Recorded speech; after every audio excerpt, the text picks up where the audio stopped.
Neisseria. There are two types of Neisseria actually we are going to discuss today. First one is the Neisseria pathogenic ones and the non-pathogenic ones. And in case of the pathogenic ones, our first topic is the Neisseria gonorrhoeae, and the second one is the Neisseria meningitidis. There are some other non-pathogenic Neisseria species like Neisseria sicca, Neisseria subflava. There are flavescens, lactica. There are other also very other non-pathogenic species of Neisseria, which are actually most of all them actually the commensal or natural flora, and they are actually located in the nasopharynx. So this is a very important thing to remember, especially in the vivas. So there are actually non-pathogenic Neisseria species in our body which are called commensals and are found in the nasopharynx. This is a very important thing to know. Then our pathogenic ones. The first one is the Neisseria gonorrhoeae, which is also known as gonococci, and the second one is the Neisseria meningitidis, which is also known as the meningococci.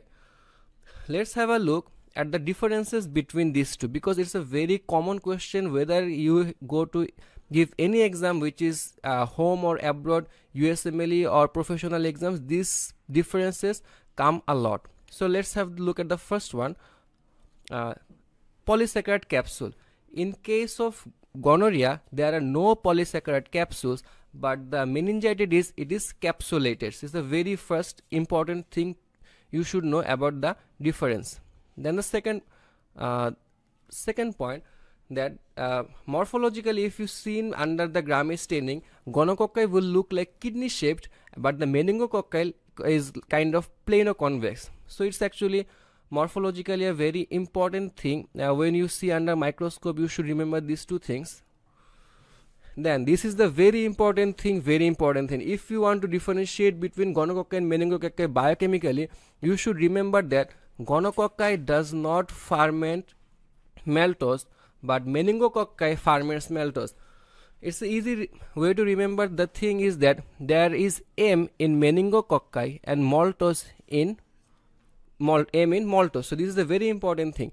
And one thing you should also remember, that glucose, that both of these ferments glucose. Both, that means gonococci and meningococci. The way of to remember this thing is gonococci has G and meningococci also has G. So it's a very important and basic thing. Biochemical test to differentiate between gonococci and meningococci is though both ferments glucose, but only meningococci ferments maltose. So it's a very, very important thing you should remember. Okay, let's go to the next point, which is the route of transmission. The gonococci is mainly transmitted by the sexual contacts. It's the main route, but though some are actually transmitted during the birth canal, perinatally it causes the neonatal conjunctivitis. In case of meningococci, its main route is the respiratory route and the oral secretions. The common cause actually found like using of inhalers, someone's inhaler using of another one's. It's a very common way to spread the infection. Okay.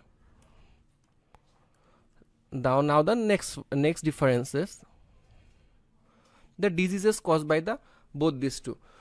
As usual, you have seen gonococci, it usually causes gonorrhea. That means urethritis in male and cervicitis in female. After gonorrhea, there are many consequences of gonorrhea. If it becomes disseminated, and like if the gonococcal bacteria is accumulated in the joint spaces, then it causes septic arthritis. And like if it is and in case of female, if it's spreads to the other pelvic organs, it causes the pelvic inflammatory disease. Now remember, I told you about the one route of transmission of gonococci was during perinatally, and if a neonate during if he gets into touch with the gonococcal bacteria in mother's birth canal, then he or she may develop neonatal conjunctivitis. And another one of the disease caused by the gonococci, it's the Fitz-Hugh-Curtis syndrome, which is actually a kind of pericapsulitis of the liver. It's also it's also cause of disseminated gonococcal infection. It's also a thing of gonococcal infection. Okay, now after the gonococcal, let's have a look at the disease caused by the meningococci. Meningococci, as the name is sounds, it's meningo, it causes meningitis. And if the meningococci causes a severe form of sepsis, it's called meningococcemia. And the most severe form of meningococcemia is Waterhouse-Friderichsen syndrome, that we're going to discuss a bit later. Okay, after knowing about the diseases they cause, let's have a look at the treatment. Gonococci is actually treated with the third generation cephalosporin like ceftriaxone. Meningococci is also treated with ceftriaxone, and also it can be treated with penicillin. Okay, so these were actually the differences between the gonococci and meningococci. So after having a look at the differences between them, now we are going to talk individually, and first of all we are going to talk about the Neisseria gonorrhoeae. Now we are going to talk individually about Neisseria gonorrhoeae and Neisseria meningitis. First one is the Neisseria gonorrhoeae. Let's have a look at the characteristics of Neisseria gonorrhoeae.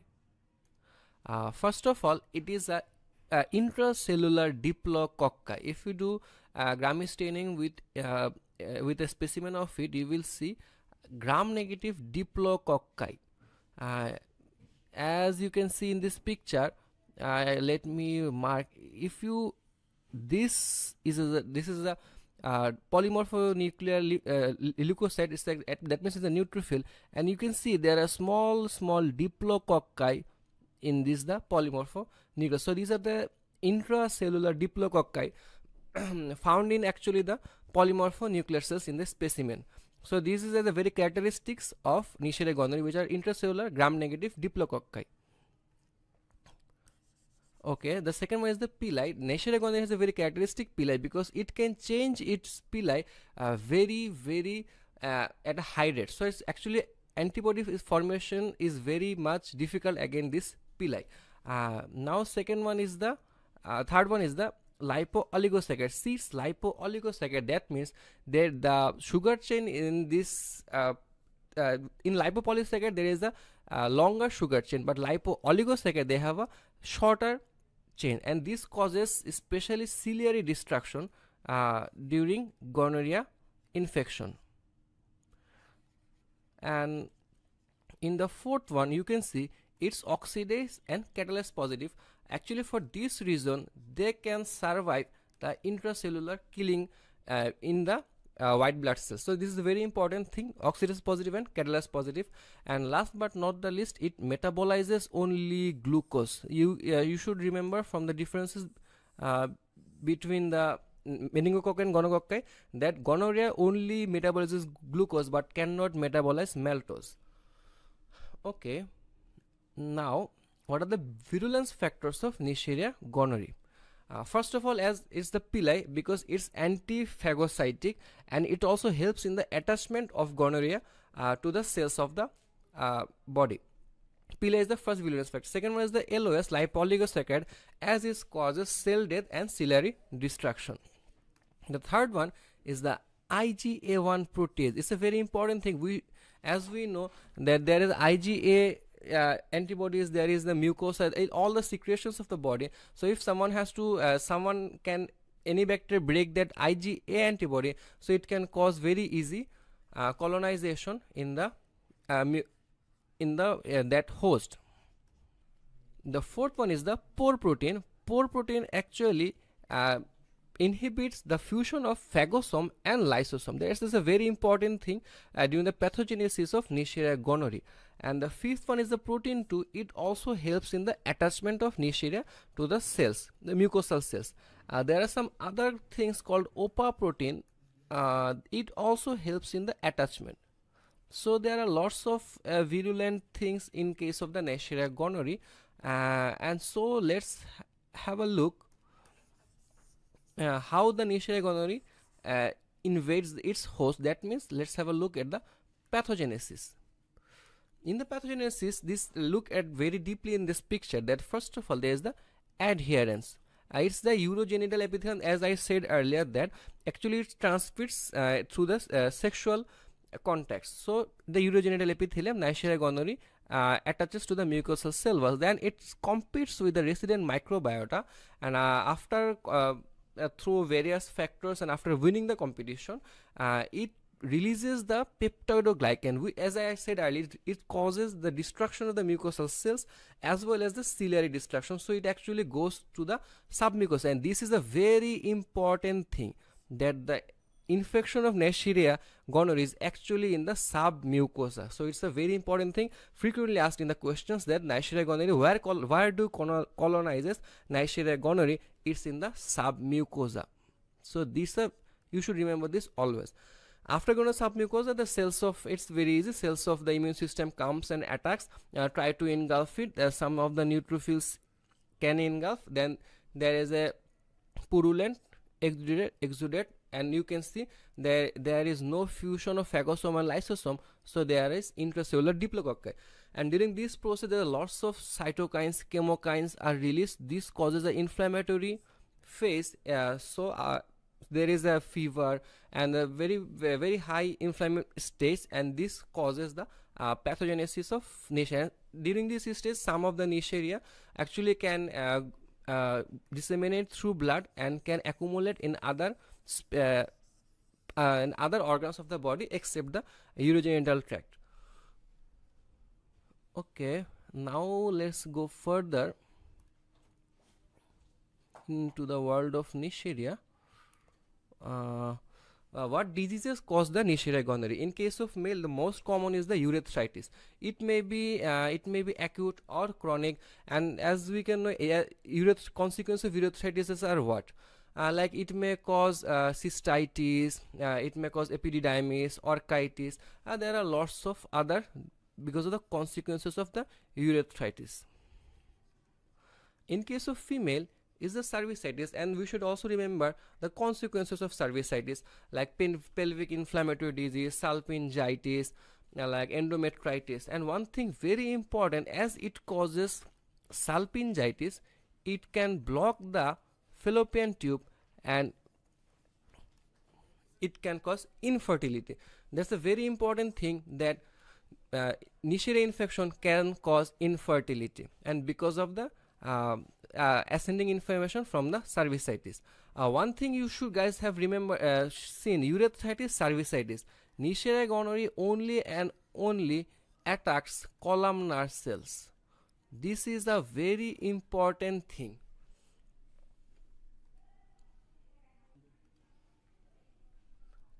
It only affects the columnar cells. It's a very important thing. It has affinity to the columnar cells.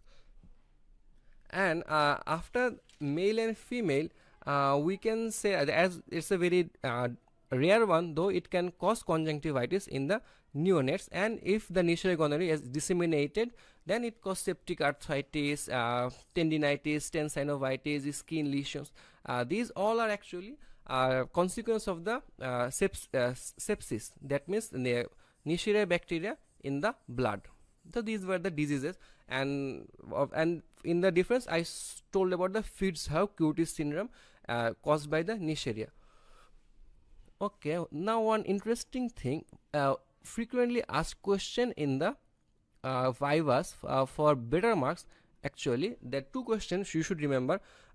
If a person is has Neisseria gonorrhoeae, will this patient develop protective immunity? That means whether he will get immunity after the first infection. But the answer is no, because the antibody is very much late, produced very much late consequence of the infection, late antibody, and there is very variation in the pili protein, so it's actually tough to make the antibody. And the third reason why the patient will not develop protective immunity is many people have this antibody, very sexually active people have this antibody before the infection, so it's actually not a protective immunity. So the answer is actually no. And which factor predisposes gonococcal infection? It's actually a complement deficiency, especially 6